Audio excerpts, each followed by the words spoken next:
How to animate animal tails in Alight Motion. I'll show you how to animate two types of tails, a cat tail and a fluffy wolf tail. Regardless of tail type, you should use a straightened version of the tail, otherwise animating it in Alight Motion becomes cumbersome if not impossible.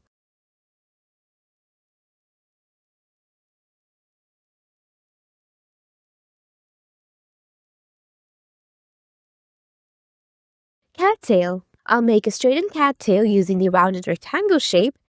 Then I'll select the layer and group it, which will allow us to treat it like an image instead of a vector shape.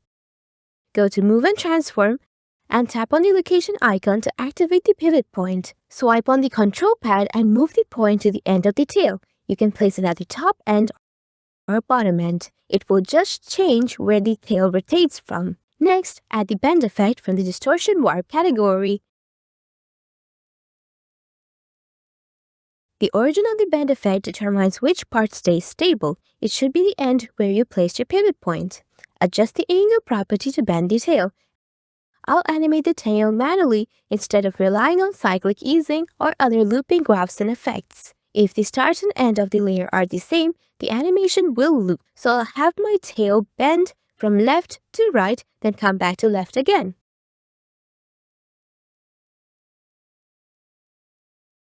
Once we're done with this, duplicate the bend effect.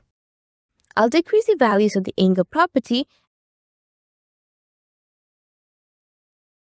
And here's the important part. Increase the percentage of the start property, which will make the bending start from a different point. For this duplicated bend effect, we want the bending to start from the middle, so do just that.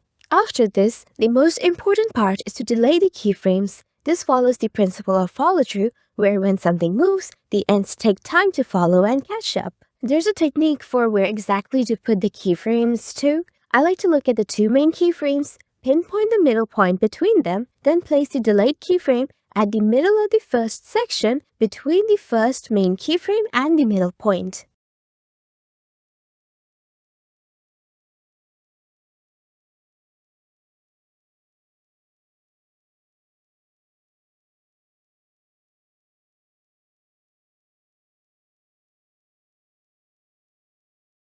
I'll duplicate the bend effect again, decrease the angle property values, increase the start percentage to bend the very end of the tail, and place the keyframe at the middle of the two main keyframes. Note that this delaying math won't really work if the two keyframes are too far apart.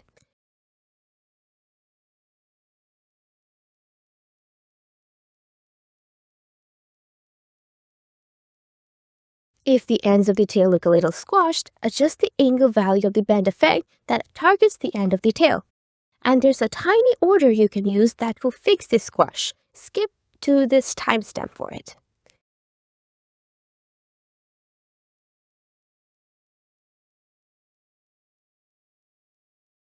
Finally, from Move and Transform, animate the rotation.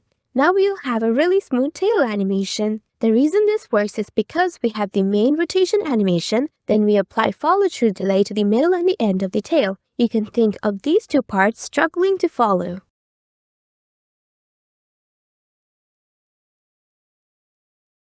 Wolf tail, fluffy. I'll use vector drawing to quickly draw a tail, set the pivot point. I'll just copy the effects from the cat tail and paste them onto the wolf tail because the follow-through principle is the same.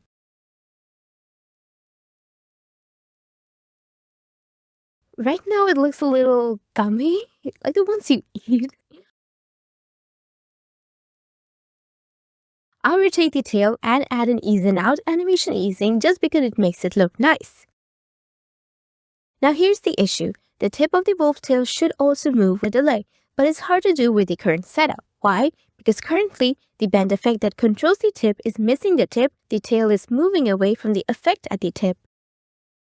To fix it, just bring the bend effect that controls the tip to the top. So the tip is controlled first, then the middle, then the whole tail. Basically, we reverse the bend effect application order to make the animation work for us in the easiest and smoothest way possible. Now you can go ahead and exaggerate the values of the bend effects to smoothen it. Check out this tutorial to learn how to loop your animation for as long as you want to. You may need it for the tail animation.